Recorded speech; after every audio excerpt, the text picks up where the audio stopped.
All right, Mitch, you ready for the show today? Mitch, what are you doing? Photosynthesizing.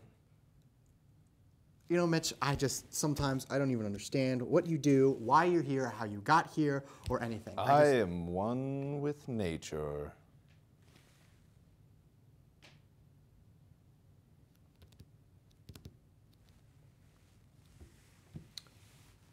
Well then. From Innovation Park, it's After Hours.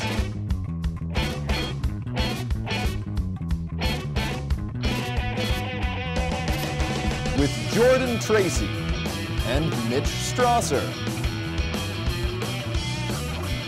With special guest, President of Mock Trial, Ryan Krumholz. And featuring the Penn State Plague. And now, here's your host, Jordan "Do Dat Stanky Leg" Tracy. Oh, I have arrived! Da-da-da. Welcome back, everybody! How's it going? Wow. Welcome back. This is episode 2 of the season of After Hours. I am your host, Jordan Tracy, and alongside me, as always, Mitch Strasser. Woo! Yes. Yes, he is a treat today. I realize that. Don't ask. So, yeah, a lot of great things happening in tonight's show. So, without further ado, let's do it. In the news this week, Ashley Huff of Georgia spent a month in prison after police somehow mistakenly thought her spoon of SpaghettiOs was meth. The meth industry has capitalized on this comparison, saying their new slogan, uh-oh, meth. Richard Thompson of Sanford, Connecticut was arrested after bringing 50 grams of marijuana to court with him to face his DUI charges. I mean, he was already in trouble, so he decided to go out on a high note. Well then, moving on.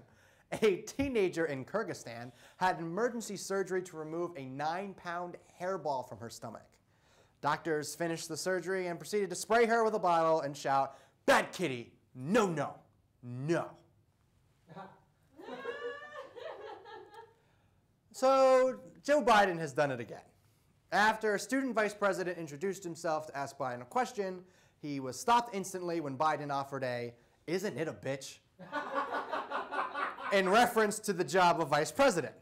In an equally mature manner, the student replied, "No, but your mom is up top." A campaign for Einstein the dog is heating up in the mayoral race in Oakland.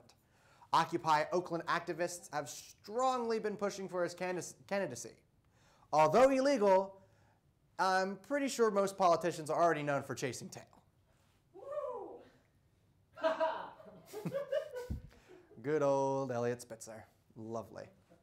So Nick Jonas has been in the news recently. He was pictured in a Calvin Klein underwear ad grabbing on his, let's call it, his Jonas. I am, however, not surprised. Coming off his purity ring years, I can't say it was the first time Nick Jonas introduced him to the 4th Jonas brother, Richard. Tonight we have a great show for you. We have mock trial president Ryan Krumholz, and he is here right after the break. Don't go away. Don't go away.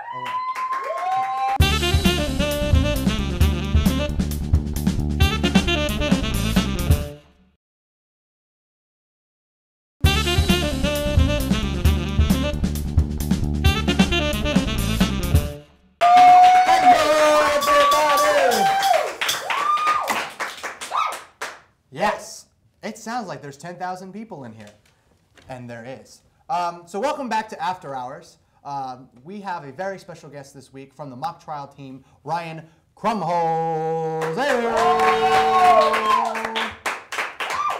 Welcome, Ryan. Before we get started, I just have to ask Mitch something real quick. What's with the sock? This is for sock trial. Okay, and the rooster? Oh, this is... No, we're just going to stop that there, because we all know where that's going. Anyway, why do you have a puppet? Well, we do have the president of Sock Trial Club, so... When you tell Mitch something, it's in there. Okay, so he's not going to talk to you unless you reference the puppet, so... Understood. By all means, it's me and the puppet. All right, so here we go. So, Ryan, thank you for coming on, first of all. Oh, thank you for having me. First question is, for people who will be watching this and are unsure, what is mock trial? Mock trial is basically an intercollegiate competition between different mock trial teams at different universities nationwide.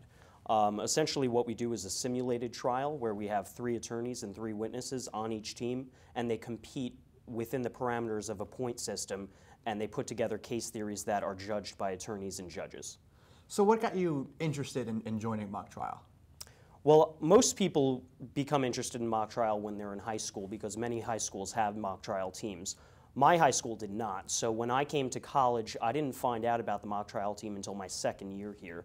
But I did meet someone who was on the team, and they told me to come to the first general meeting, and ever since then I've been on the team. So are you a law student? I'm not a law student. I'm an undergraduate student. Okay. What are you studying? International relations. International relations. Interesting. Does the puppet have anything to say? More about procedural things. Who brings defendants to the Sock trial? Would that be like the fashion police or... Oh my God, Mitch. Shall I answer the Sock's question? He's going to be upset if you don't. Essentially, who brings the defendants to court are not the fashion police, but instead one of the other collegiate teams who is trying as either the plaintiff or the prosecution. They're the ones who bring the defendant to court. And does that satisfy you, Mr. Sock? Yeah, I feel that's pretty satisfactory. Okay, thank you. Now, a little more details. So what is your role other than president of the thing? Do you are you an attorney? Do you play witness? Or? I'm an attorney. I do not play a witness. I tried to play a witness once and it was a disaster, so I stick with the attorney thing. I'm essentially the defense attorney and I give the closing argument. Okay. For the A team, for Penn State's mock trial team. Essentially what that means is for the procedure of a trial is at the end of the trial, after all of the evidence has been introduced, I give a 9-minute argument to the jury about why the defense is correct. And that's essentially my role with the defense team. So it's like the mic drop statement. It's like, here, this is why we're right. I'm essentially the Johnny Cochran for Penn State mock trial. That's what I try to do. I'm not as good, but that's what I try to be. So did you get details of the trial yet for this year? Yes, I've had the case since August 15th. It comes out every year on August 15th. The American Mock Trial Association releases it to all of the teams. You have to pay a fee to get it, but once you do, you have the case available to you. And we actually send our first competitive team to North Carolina next weekend. So you're playing what school in? Well, I'm not going to that tournament specifically, but some of the schools that will be at that tournament are the University of Virginia, I believe a few of the Ivy League schools, and then a lot of teams from the South because the tournament is in North Carolina. Okay, Mr. Sock, do you have anything else to say? When delivering your clothing arguments for the Sock trial, oh, he said clothing. Do you rely a lot upon the arguments made earlier in the trial, or is it pretty independent of your co-workers? Well, it's completely dependent on what my colleagues, well, I guess I could call them my co-counsel, and what the other team brings out. And what's unique about the closing argument is that it's generally not a memorized speech. You're not allowed to have notes when you give it, but it also can't be memorized because it's completely dependent on what happens in that specific trial. So I do my best to kind of have a foundation to work off of, and then I try to do my best to adjust to the things that everyone says during that specific trial because it does change. Have you ever had to, any of your colleagues had to do a cross-examination to make a fake witness cry? We have never tried to make a fake witness cry because that probably wouldn't be tasteful, but what we have experienced is cross-examining, especially for the defense, cross-examining a grieving parent or a grieving spouse. Obviously, someone who, where a life has been lost, there's always a grieving relative who you need to cross-examine. And that can be challenging because if the witness is good, then they're going to cry during some point of their examination.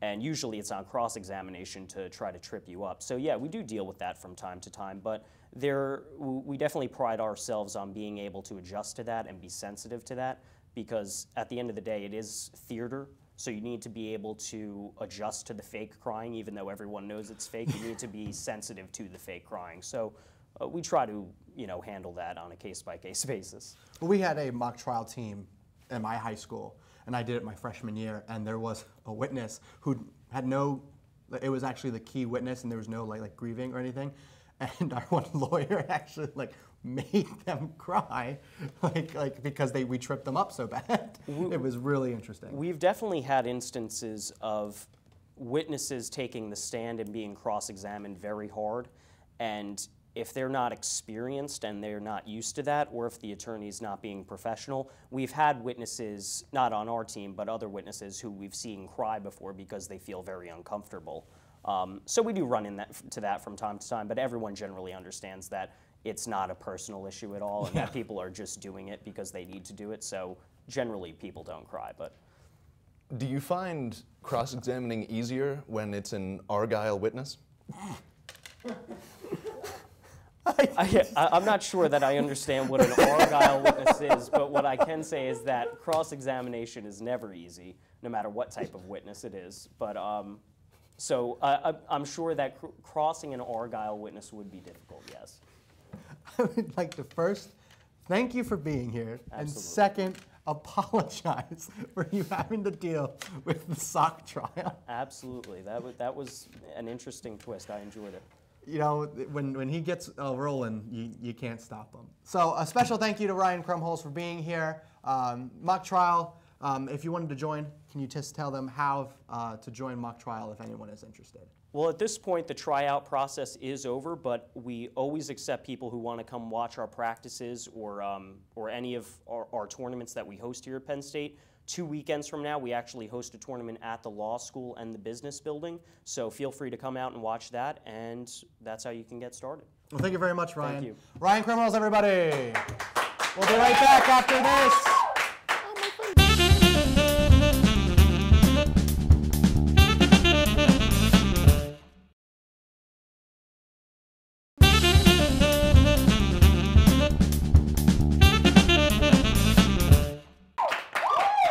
Hello, and welcome back to Shark Week. Jordan's not here right now, but if you leave your name, number, and a brief message, I'll have him get back to you as soon as he can. Now, here's a video of me getting mauled by an ocelot. This is after hours. Oh, this is the Penn State Plague segment.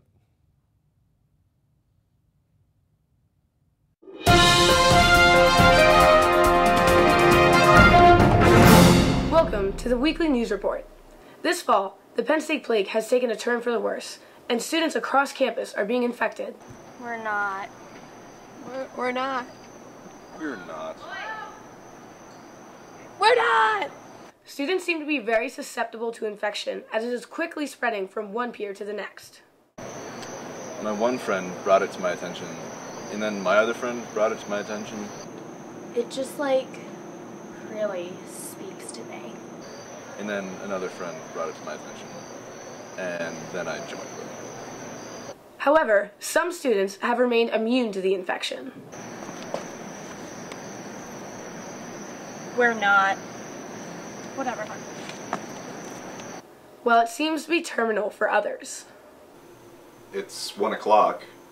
Michigan still rocks. I'm gonna use zebra. The plague is catching fast and grabbing hold. If you think you may have it, check yourself for the following symptoms. Loss of friends. Lack of appetite for Canyon pizza. Inability to complete collegiate crossword puzzles. And wearing strange robes.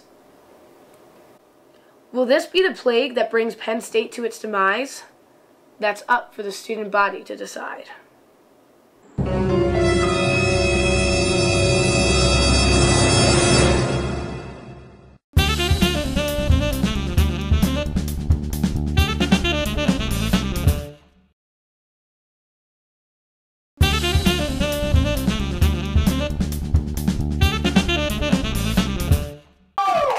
Welcome back, everybody! Yes, welcome back, but sadly, we are welcoming you to the end. We had a great show tonight. We had Ryan Krumholz was here to talk about mock trial. We learned a little about them. And, you know, Mitch, I think you're really starting to come into your own now. I don't like the way you touch him.